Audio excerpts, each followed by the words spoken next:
Because the first time experience of child mental environment is a clean slate, so to speak. With respect to dogs, you won't have any memories and certainly no distinction about a dog nature. Therefore, up to the moment of first encounter from the child perspective, dogs don't exist. Of course, from the environment perspective, dogs do exist and they have the potential to act as force and the child sense to create an experience. In other words, dogs expressing their nature can act as a cause to produce an effect inside the child mental environment. What kind of effect are dogs capable of producing? While dogs have a range of expression, by range of expression I mean dogs can behave in a number of ways toward humans. They can be friendly, loving, protective, and fun to play with, or they can be hostile, mean, and dangerous. Just to name a few of the many behavior they are capable of. All of these traits can be observed, experienced, and learned about.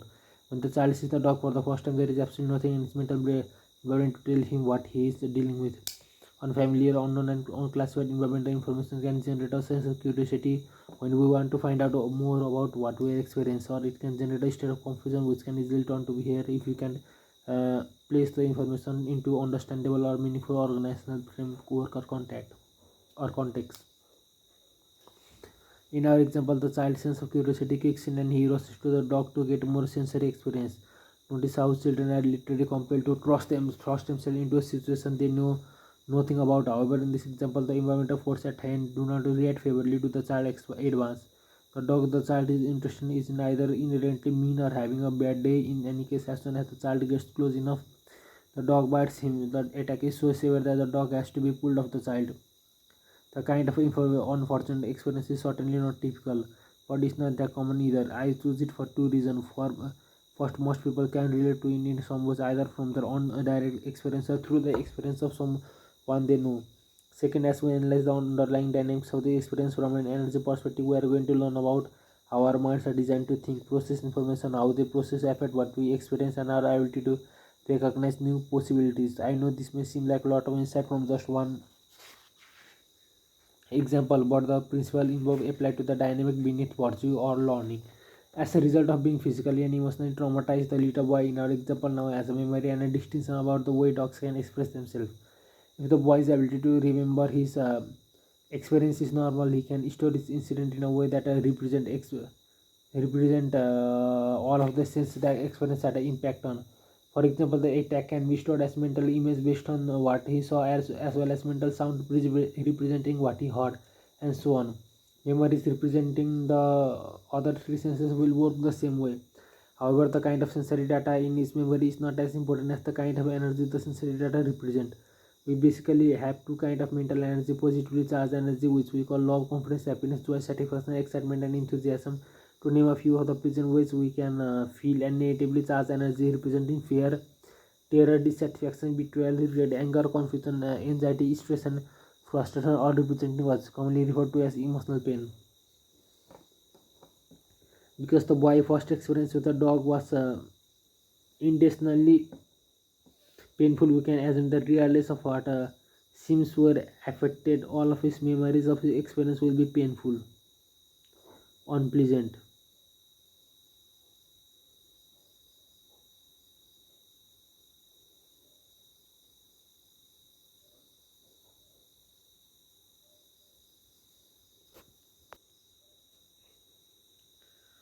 We can assume that regardless of what sense were affected, all of his memories of the experience will be painful, unpleasant, feeling negative energy. Now, what effect will be this negatively charged mental energy have on his perception behavior if and when he encounters another dog? The answer is so obvious that it may seem rigorous even to ask, but the underlying implications are not obvious, so bear with me. Clearly, the moment he comes into contact with another dog, he will experience fear. Use to describe the necessary details and contact with what wants to bottom with the end dog can cause the boy to feel fear, but not just the one that actually attacking. It won't make a big difference. The next dog he comes into contact with the friendly dog in the world we want Mr. Nasir is one to express preference and love.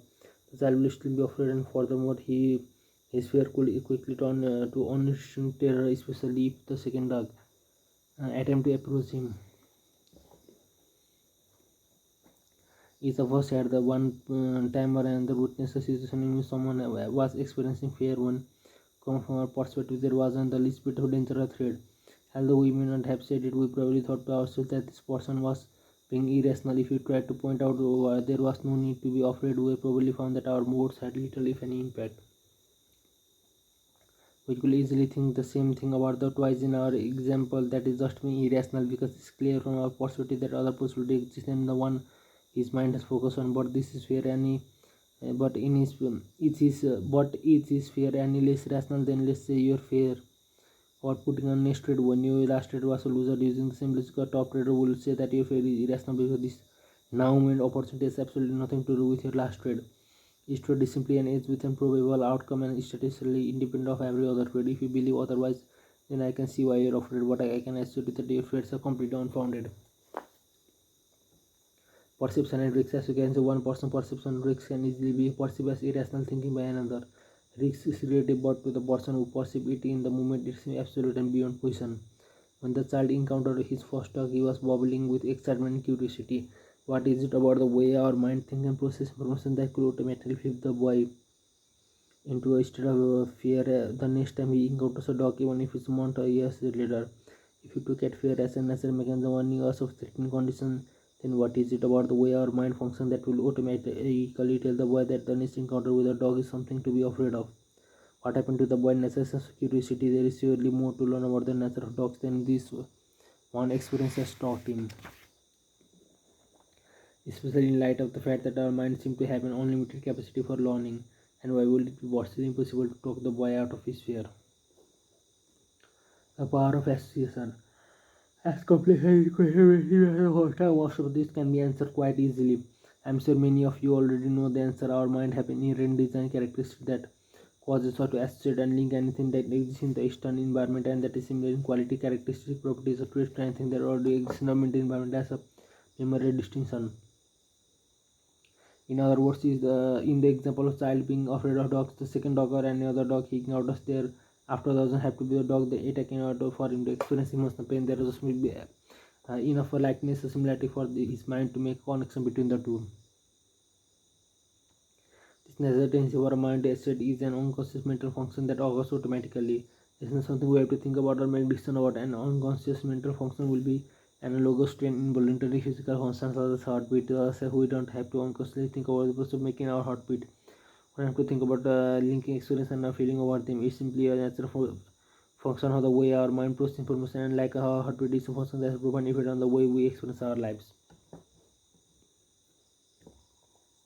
I like you to try and visualize the two-way flow of energy that preserves the cause and effect relationship that will make it difficult, if not impossible, for the boy to perceive any other possibilities than the one that is in mind. To help you, I am going to break this process down into small parts and go through what happens step by step. All of this may seem a bit abstract, but understanding this process delays a big part in unlocking your potential to achieve consistent success big greater.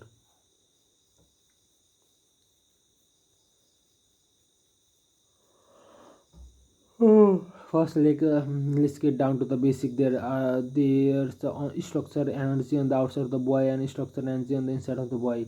The outside energy is positively charged in the form of a friendly dog that wants to express itself by playing.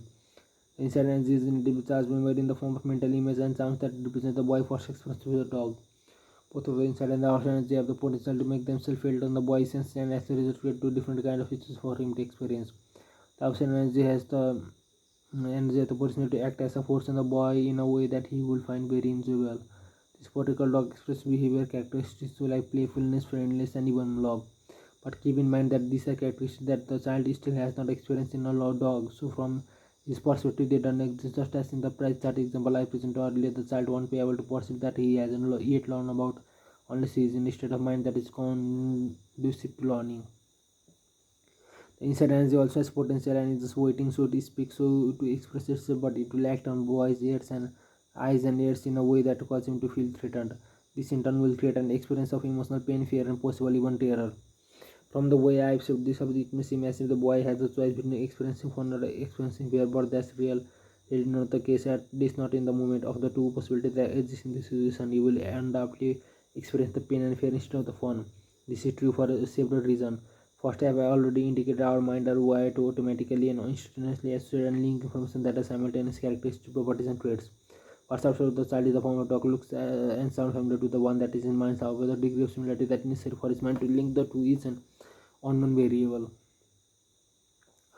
Meaning, I don't know the mental mechanism that determines how much or how little similarity is required for a mind to associate and link two or more set of information, since everyone's mind functions in a similar way.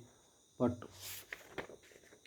At the same time, it's unique. I would assert them with a use. There is a range of tolerance for similarity or dissimilarity, and each of us has a unique capacity somewhere within the range.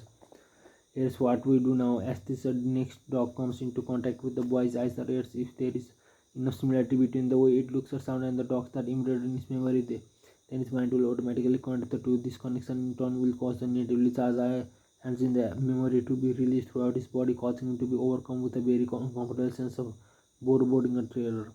The degree of discomfort or emotional pain that he experiences will be equivalent to the degree of trauma that is suffered as a result of the first encounter with the dog. What happens next is the what psychologists call a projection. I am going to refer to it simply as another instantaneous association that makes the reality of the situation from the boy perspective seem like the absolute unquestionable truth. The boy body is now filled with inevitably charged energy. At the same time, he is in sensory contact with the dog. Next, his mind associates whatever sensory information his eyes or ears perceive with the painful energy he is experiencing inside himself, which might seem as if the source of pain and fear is the dog he is seeing or hearing in that moment. Psychologists call the dynamic of what is type of projection because in the sense the boy is projecting the pain he is experiencing in the moment onto the dog. That painful energy then gets reflected back to him so that he perceives a dog that is threatening, painful and dangerous. This process makes the second dog identical in character properties.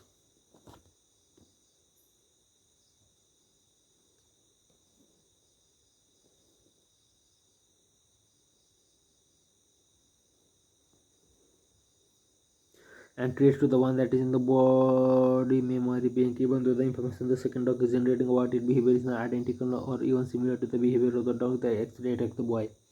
Since the two dogs, the one in the boy mind and the one outside of the boy mind, feel exactly the same, it is extremely unlikely the boy will be able to make any type of distinction in the second dog behavior that we saw into that is different than the one in his mind. So instead of perceiving this next encounter with the dog as an opportunity to experience something new about the natural dog, he pursues a threatening and dangerous dog. Damn. Now, if you think about it for a moment, what is it about this process that will indicate to the boy that the experience of the situation was not the absolute unquestionable truth? Certainly, the pain and the fear that he experienced in his body was the absolute truth. But what about the possibility that he perceived were they true? From our perspective, they weren't. However, from the boy's perspective, how could they be anything but the true reality of the situation? What alternatively they lived? First, he can perceive possibilities that he hasn't learned about yet, and it is extremely difficult to learn anything if you are afraid, because as you already well know, fear is very debilitating from hands. It causes us to withdraw, to get ready, to protect ourselves, to run and to narrow our focus of attention, all of which make it very difficult, if not impossible, to open ourselves in a way that allows us to learn something new.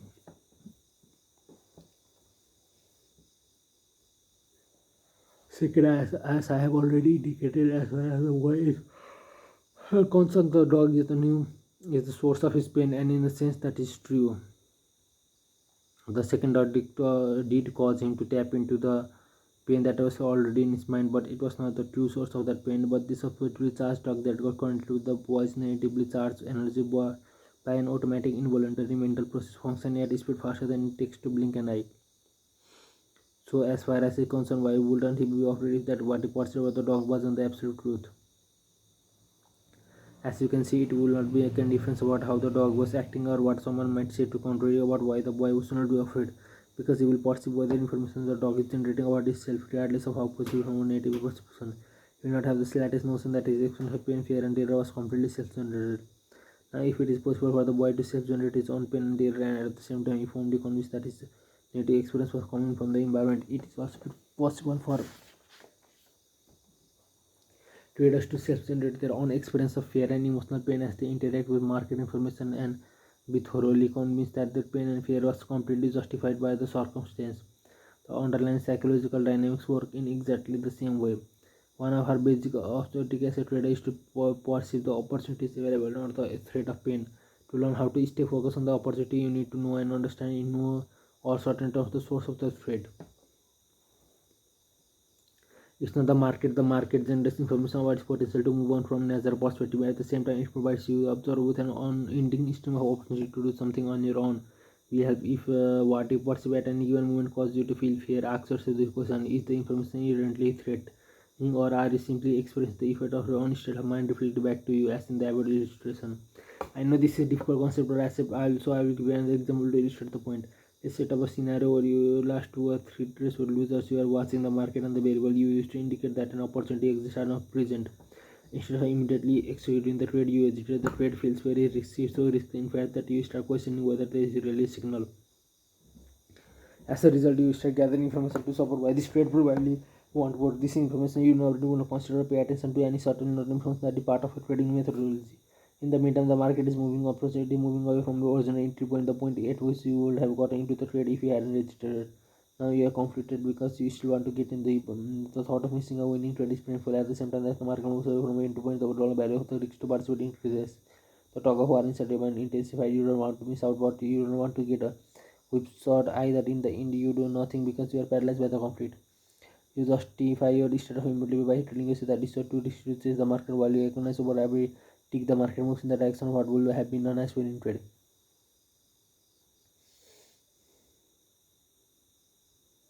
If this scenario sounds familiar, I want you to ask yourself whether at the moment you hesitated, were you perceiving what the market was making available or perceiving what was in your mind reflected back to you. The market gave you a signal, but you did not perceive the signal from an objective or positive perspective. You don't see it as opportunity to experience the positive feeling you will get from the winning or making money, but that is exactly what the market was making available to you. Think about this for a moment. If I challenge the scenario so that your last 2 or 3 trades were winner instead of loser, would you have perceived the second line differently? Would you have perceived it more as opportunity to win than you did in the first scenario? If you were coming off 3 winners in a row, would you have hesitated to put that trade on? Very unlikely. In fact, if you were like most traders, you probably would have been giving very strong consideration to loading up, putting on position much larger than normal size. In each situation, the market generated the same signal, but your state of mind was negative and fear-based in the first scenario, and that caused you to focus on the possibility of failure, which in turn caused you to hesitate. In the second scenario, you hardly perceive any risk at all. You may even have thought the market is making a dream come true that in turn will make it easy, if not compelling, to financially overcome it yourself. If you can accept the fact that the market doesn't generate positively or negatively charged information as an inherent characteristic of the way it expresses itself, then the only other way information can take on a positive or negative charge is in the mind, and that is a function of the way the information is processed. In other words, the market doesn't cause you to focus on failure and pain or on winning and pleasure. What causes the information to take on a positive or negative quality is the same unconscious mental process that caused the boy to perceive the second dog as threatening and dangerous when all the dog was offering was playfulness and friendship. Our mind constantly associates with what outside of us information with something that's already in our mind, what we know, making it seem as if outside causes our circumstance, memory, distinction, or belief. The circumstances are associated with our exactly the same. As a result, in the first scenario, if you were coming off 2 or 3 losing trades, the next signal the market gives you that an opportunity was present will feel overly risky. Your mind is automatically and unconsciously linking the new moment with your most recent trading experience. The link taps you into the pain of losing, creating a fearful state of mind and causing you to perceive the information you expressed to in the moment from a negative perspective. It seems as the market is expressing threatening information, so of course your hesitation is justified. In the second scenario, the same process causes you to perceive the situation from an overly positive perspective because you are coming off 3 winners in a row. The association between the now moment and the elation of the last 3 triggers trade an overly positive or euphoric state of mind, making it seem as the market is offering you a reckless opportunity. Of course, this justifies overcommitting yourself. In chapter 1, I said that many of these mental patterns that cause traders to lose and make errors are so self-inflicted and deeply ingrained that it will never occur to us that the reason we aren't constantly successful is because of the way we think. Understanding becoming constantly aware of and then learning how to circumvent the mind's natural propensity to study is a big part of achieving that consistency. Developing and maintaining a state of mind that perceives the opportunity flow of the market with the threat of pain or the problem caused by the overcompetition will require that you take conscious control of the assessment process. The market perspective. From the most part, article trader perception of the risk in any given trading situation is a function of the outcome of most recent 2 or 3 trades.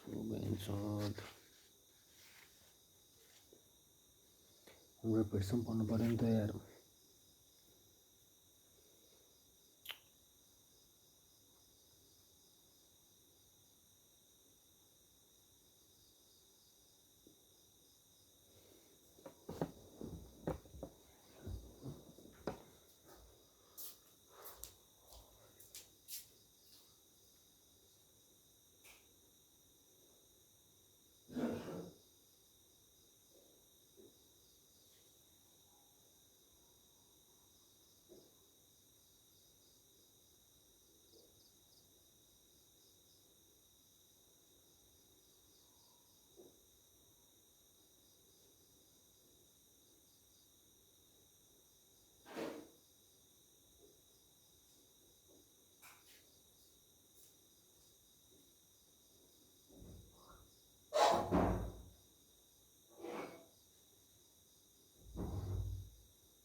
Market perspective.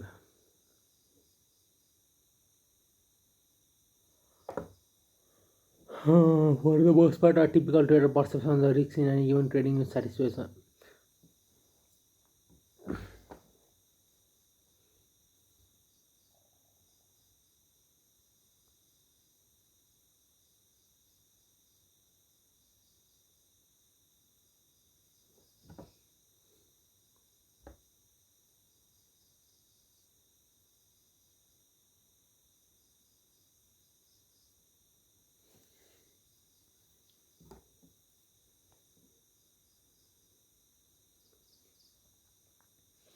For the most part, a typical trader perception of the risk in any given trading situation is a function of outcome of the its most recent 2 or 3 trades from the individual. The best traders, on the other hand, are not impacted by the outcome of their last trade. Even their last several trades show their perception of the risks of any given trading situation is affected by this portion of psychological variable.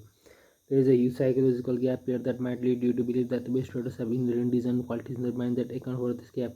But I can assure you this is not the case. Every trader I have worked with over the last 18 years has either learned how to train his mind to stay properly focused in the now moment opportunity flow. This is a universal problem and has to do both with the way our mind are wired and our common social upbringing, meaning this particular trading problem is not a person specific. There are other factors relating to self-esteem that may also have act as obstacle to your constant success. But what we are going to discuss now is the most important and fundamental building block to success as a trader.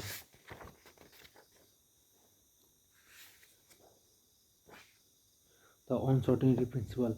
If there is such a thing as secret to the nature of trading, this is at the very core of one ability to trade with a fear of overconfidence, to perceive what the markets offering from his perspective, stay completely focused in the now moment opportunity flow and spontaneously enter the zone. It is a strong virtue on second belief in an uncertain outcome with an edge of in your favor. The best traders have evolved to the point where they believe without a shred of doubt or internal confidence that anything can happen. They don't know so that anything can happen or give limb service to the idea. Their belief in uncertainty is so powerful that it actually driven their mind from associating the new moment, situation, and circumstance with the outcome of their most recent trades. By preventing this association, they are able to keep their mind free of unrealistic and rigid expectation about how the market will express itself.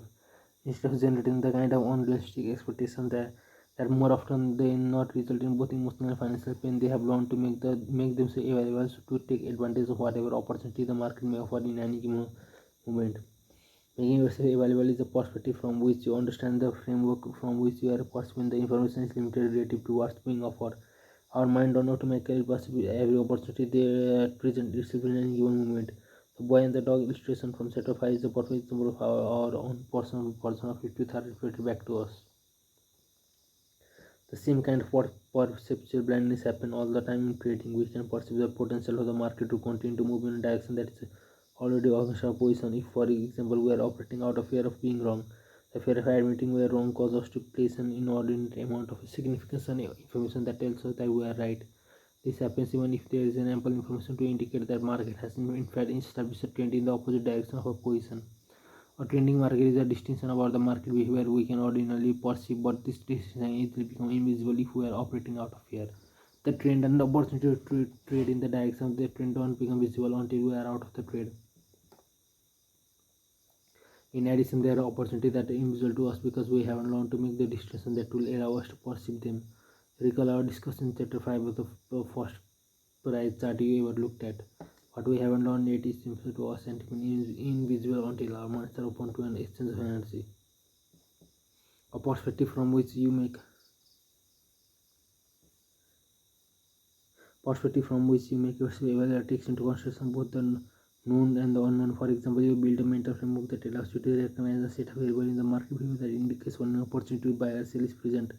This isn't something you know, however, what you don't know is exactly how the pattern your variables identify will unfold. With the perspective of making yourself available, you know that it is placed the odds of success in your favor, but at the same time, you completely accept the fact that you don't know the outcome of any particular trade. By making yourself available, you consciously open yourself to find out what will happen next instead of giving way to an automatic mental process that causes you to think you already know. Adopting this perspective leaves your mind free of internal resistance that can prevent you from pursuing whatever opportunity the market is making available from its perspective. Your mind is open for the instance when not only can you learn something about the market that you previously didn't know, but you can also set up the market condition most conducive to entering the zone.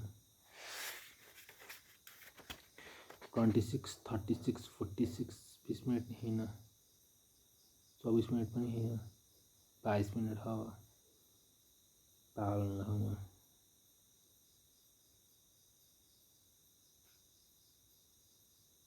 38सम्म बन्ने र 12 मिनटसम्म पछि 26, 36, 12 minute.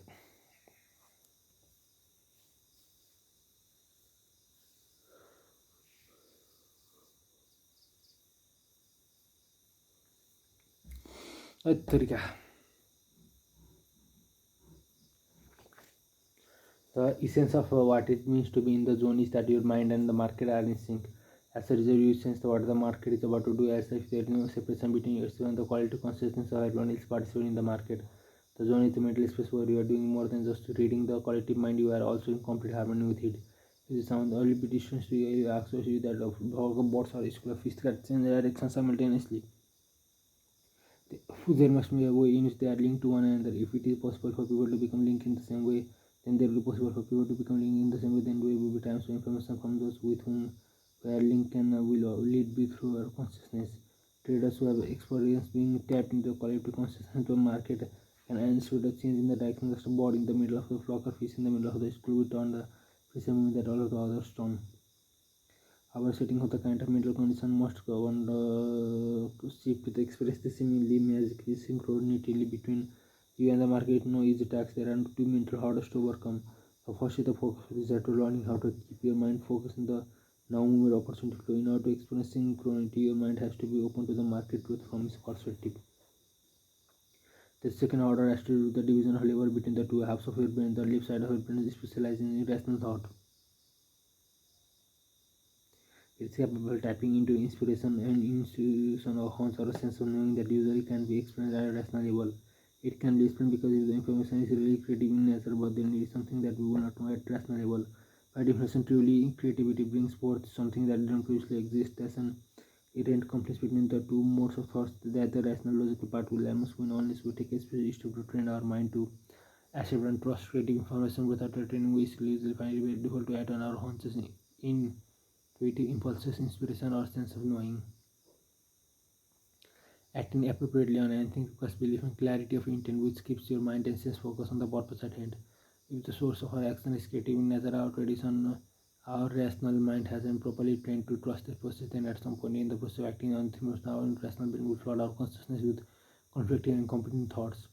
Of course, all of these thoughts will be sound and reasonable in nature because they will be coming from what we already know at a rational level, but they will have the effect of flipping us out of the zone or any other creative state of mind.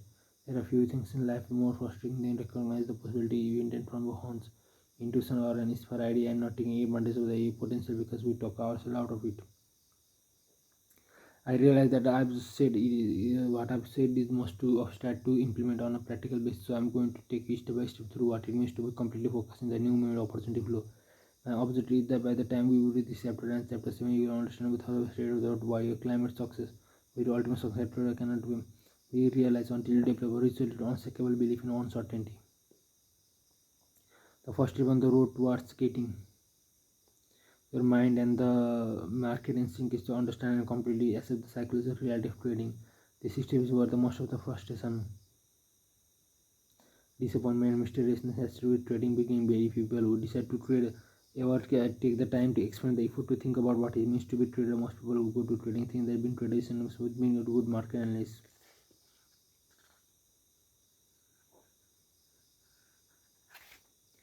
Potential most optimistic attached to it.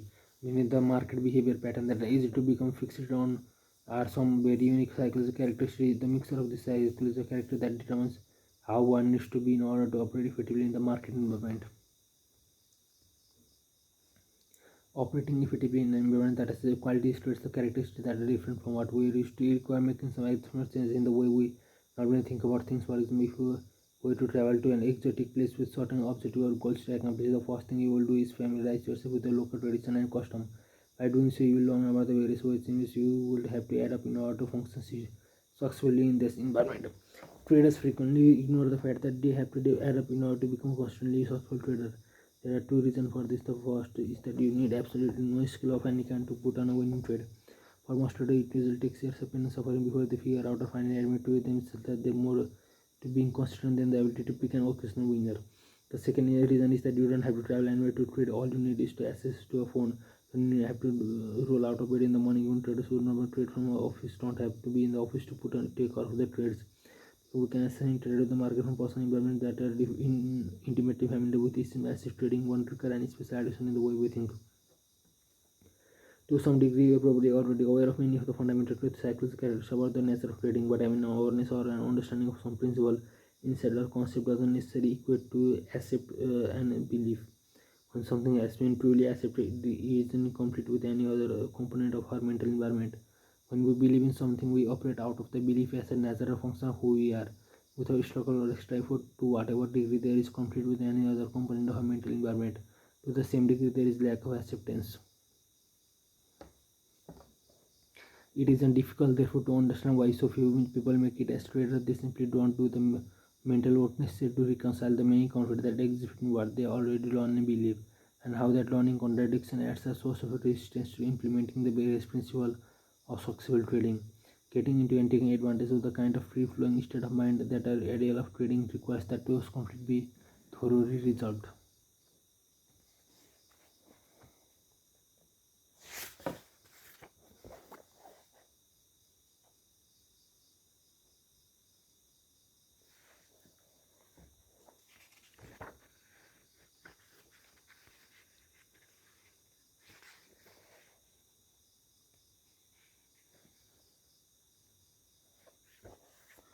The market must fundamental character it can specific and must implement a combination of ways.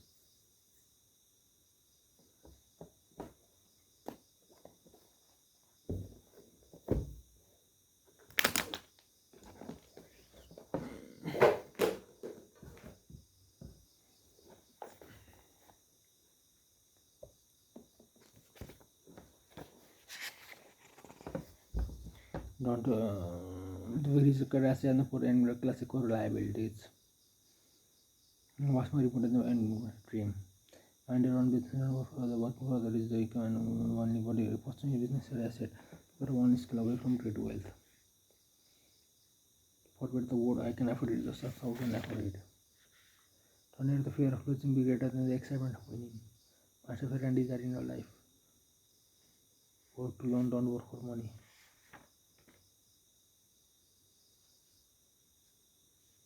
Accounting investment is not law. Quality of our life depends on quality of our habit. We should be far more concerned with the current trajectory than the current result. If you do not rise to the level of people, you fall to the level of a system. Start by focusing on who you wish to become. Most days we rather be wrong with the crowd than be right by ourselves. We imitate the habit of the close, the many, the powerful. You don't have to get to. We are so focused on figuring out the best approach that we never get around to taking action. Now the difference between being an emotion and taking action. Repetition is a form of change. The point is to master the habit of showing up. The last mile is always the least crowded. Instead, you can start a habit identity, sustain habit. Mission of the accident, mission twice, start of new habit. Lost is what you more than a successful days help you. To be proactive, the cost of procrastination must be greater than the cost of action. When you can't win by being better, you can win by being different by combining skills. You reach the level of competition which makes it easier to stand out. The greatest threat to success is not failure but boredom. The practical concept of aggregation of marginal gains. When users have the same goal, it is the system that matters. 3 layer have average and outcome process identity. About who you, what you get, about what you do, identity, what you the more pride you have in particular aspect of identity, the more motivated you will be to maintain the habit associated with it. This person is to constantly believe in. The more pride you have in particular aspect of identity, the more motivated you will be to maintain the habit associated with it. The more eagerness you have for belief, the more strongly you will believe it. Think in terms of what will my dream personality will react. Acknowledge the bad habit before changing them. Work study exercise entertainment. Design environment only make good visible. After a habit, I need I do the same research before every exercise to get in the mood. Follow same for business takes the trip and smile before doing something you love. Highlight the benefit of avoiding a bad habit. Remembering request to reward sense and injury action.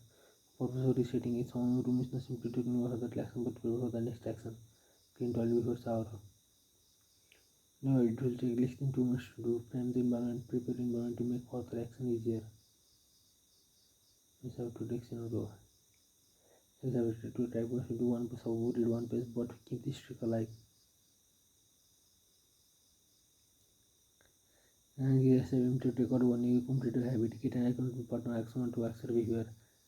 Habit build practice to mastery.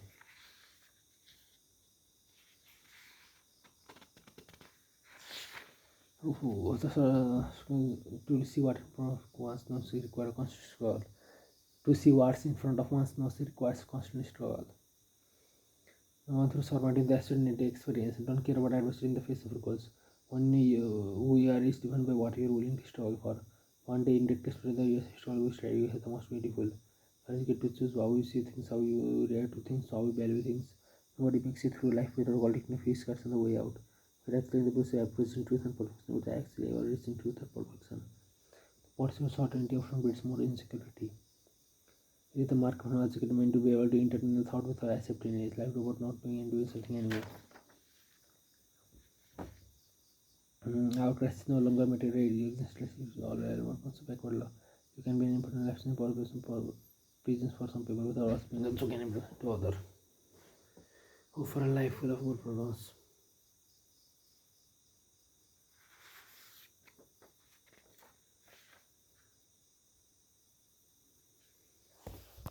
Hey, baby.